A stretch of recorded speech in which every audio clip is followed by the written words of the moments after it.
Good evening. Each of us here tonight has the power to inspire those around us. And what I want you to do is to take a couple seconds to look around you, at the people sitting next to you, above you, and even below you. Now, everyone that you just looked at shares something in common with you. Besides the fact that we're all going to Jambo 2010,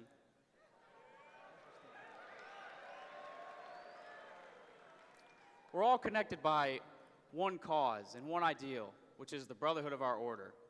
And that brotherhood is represented by our sashes. We all came to this event to be a part of something great. And thanks to the hard work and dedication of all of our staff, I think we've been able to achieve that greatness. What do you guys think?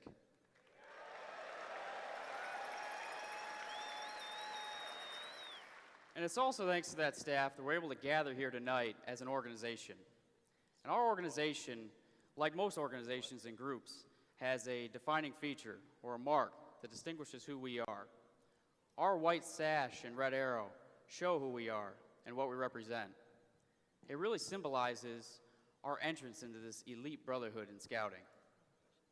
Now, I remember when I went through my ordeal ceremony and I was the next one up in line, and the principals came over to me, and right when they put that sash over my shoulder, I just got this extremely strong feeling of excitement that I was finally a member of the Order of the Arrow and that I could call myself an arrowman. And that power was so unique and unlike anything I'd ever felt before that I can see how airmen from across the country can relate to me, and that's how they felt when they went through their ordeal ceremony. And taking it one step further, I can also see how some of those airmen may use that power to inspire those people around them. So overall, I think we can conclude that our sash, when worn by our members, asks them to answer to a higher call and pushes them to strive to achieve a greater good.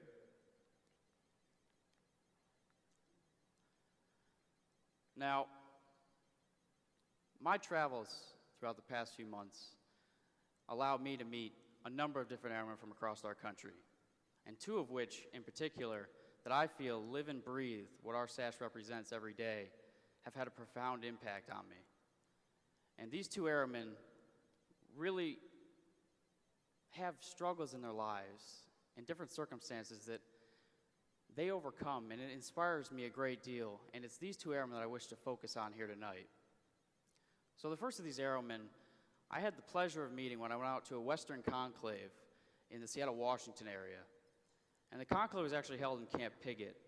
I got out to the event a couple days early, and I toured the area and met some of the guys.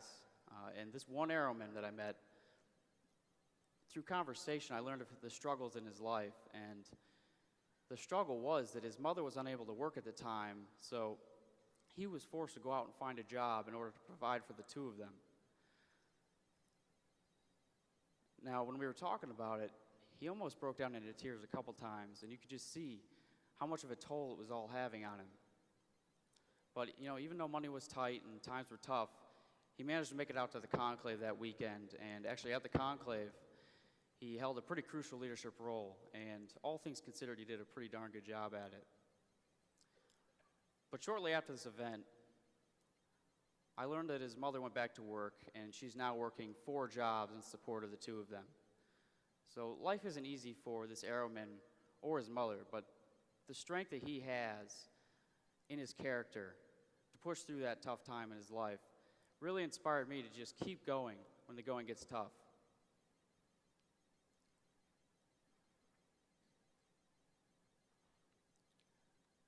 Now, the second airman I met on the opposite side of the country, in the Orlando, Florida area. And I met him when I went down to the National Boy Scout meeting back in May. And I got to hang out with him for the better part of a week.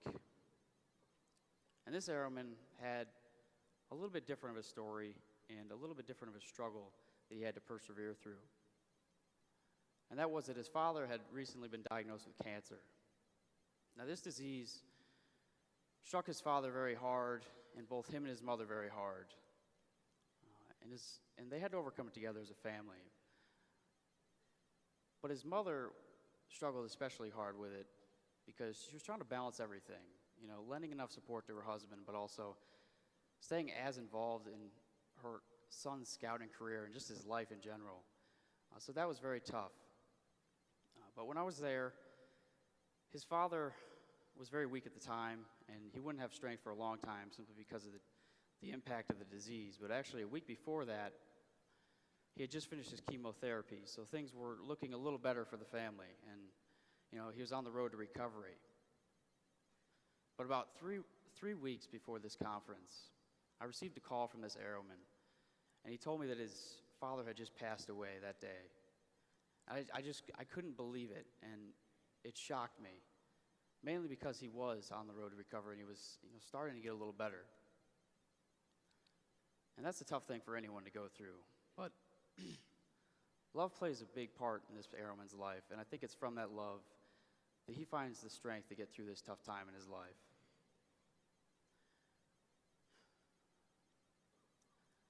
And I want to say how honored I am to have met this airman and how deeply I admire his strength to push through this experience.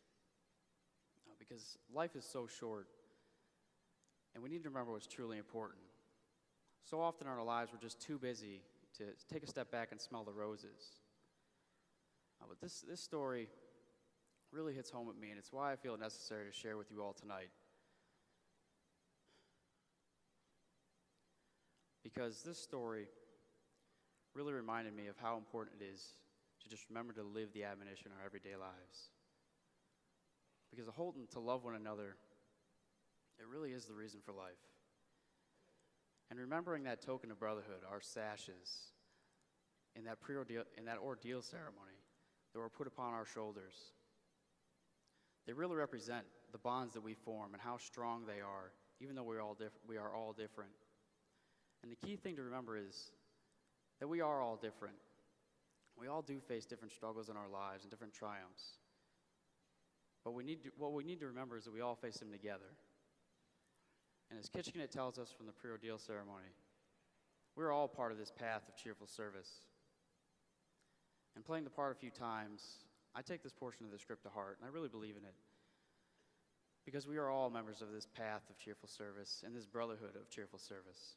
And the bonds we form are very unique and very powerful.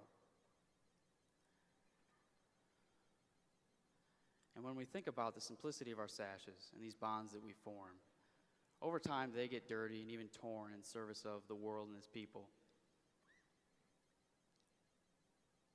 Its owners are proud to wear it, and they are the creators of its legacy.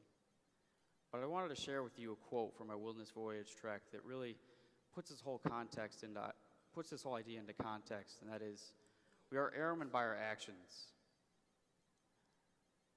So really, it doesn't matter if we wear this sash or this lodge flap or not. We are who we are by what we do, and not so much by what we possess. And the airmen that I had the honor of meeting didn't need this sash to give them the power to inspire those around them. They just did it on their own.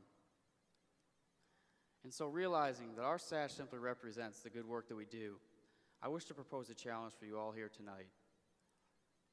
Earlier, we took a second to look around at the people that we're sitting next to that we may one day have an impact on. And we heard these two stories from the airmen that really show how far-reaching that impact can be.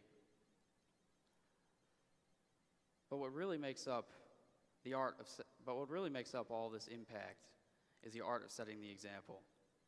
And our actions as airmen speak volumes to the power that we can have, because we are always being watched and thought of by our peers. And as leaders, as scouts, as airmen, we need to remember that. So what I want you all to do is to harness your own abilities, to set the example. Use your character and your personality to love and to persevere, and continue to be that power, the power of one. Thank you.